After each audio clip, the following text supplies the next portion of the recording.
What's up, Rams House? Welcome back into a new video, and today we're going to be talking about Cooper Kupp, a guy who I really think is being disrespected today by Madden and EA Sports, as they gave him a 98 overall and they gave Davante Adams a 99 overall for that wide receiver position in Madden 23. I want to preface the video by saying I don't want to sound like I'm disrespecting Davante Adams or saying he's not a great talent, because I respect that guy. He has such great talents to bring to the table and is definitely an elite top tier wide receiver, but I believe strictly for this Madden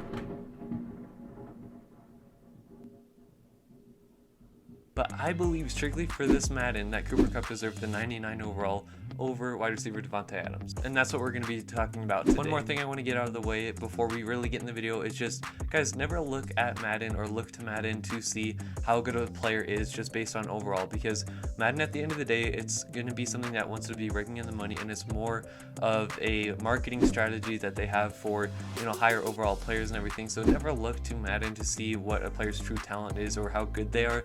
Look to the film, look to the tape for that. So I just wanted to get that out of the way real quick. So my rule of thumb that I like to follow when you're talking about players, especially on YouTube, is not to just completely rely heavily on stats, because a lot of the times they don't tell the story, especially when you're considering situations that players are put into. Sometimes it's unfair, or what they specialize in doesn't show up on the stat sheet. Let's say, like, if they're a great blocking receiver, that's not going to show up on the stat sheet, or a big clutch player in the clutch moments, they may not have great numbers, but they'll show up in the clutch. Things like that, you don't want to always heavily rely on stats. But for Cooper Kupp last season, I mean, you can really look at the stats and just see how dominant he was. He obviously won the Triple Crown. He did end up winning a Super Bowl. He won Super Bowl MVP, got the Offensive Player of the Year, and even got one MVP vote for around the league, which is really hard to do for a wide receiver. When you're breaking down some of the top stats that Cooper Kupp had to Davante Adams, he was leading the league with 189 targets compared to Davante Adams' 166. He had 145 receptions, which once again was leading the league compared to Davante Adams' 123. He had 1,947 receiving yards compared to Davante Adams' 1,553 receiving yards. Cooper Kupp had 16 receiving touchdowns to Davante Adams' 11. He makes Davante Adams' dominant production look more average compared to that, and that just kind of tells you how good Cooper Kupp was this last season. And we're not even talking about the playoffs for Cooper Kupp. Cooper Kupp had 478 yards in the playoffs, 6 touchdowns, and 33 receptions. That's pretty dominant. He did all of this playing in his first year with quarterback Matthew Stafford. And that's not even to mention some of the things that don't go on the stat sheets that I was talking about earlier with Cooper Kupp.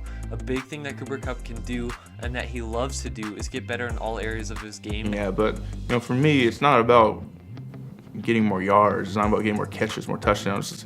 It's not about that as much as it is being a better football player. I want to be a better football player than I was the year before. He cares about being a better overall football player when it comes into the off-season preparation. Cooper Kupp does not only see the wide receiving position from a quarterback lens, but he also loves getting his hands dirty and blocking with the offensive linemen.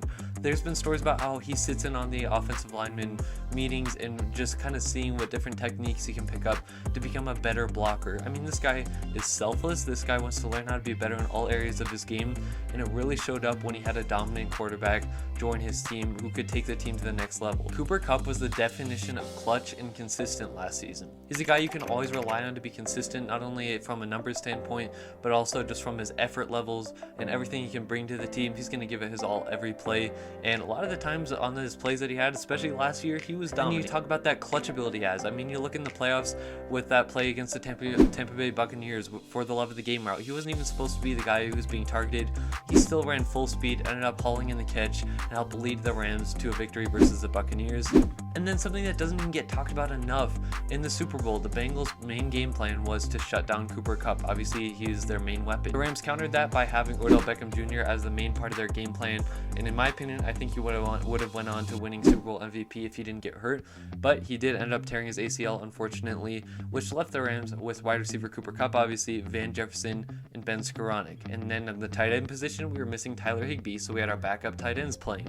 So all the focus was on Cooper Kupp. Everybody knew the ball was going to Cooper Kupp. Everybody knew that's what the Rams were trying to get to, and yet he's still dominant, and he goes down and helps lead the game-winning drive with Matthew Stafford, catches that fade in the end zone, but he made many big plays in the Super Bowl down the stretch when, again, everybody knew that it was going to him. When the Bengals already game planned for shutting him down, taking him out of the game, they still couldn't stop him. I mean, when everybody in the world knows what the Rams are going to do or what a player's going to do, but you still can't stop it, that's just pure dominance. Cooper Kupp was consistent, clutch, and selfless throughout the entire season. Once again, Davante Adams, I respect him. I love the work that he can do on the football field. I truly do respect the work that he does put in for his team. 166 targets, 123 receptions, 1,553 yards, and 11 touchdowns.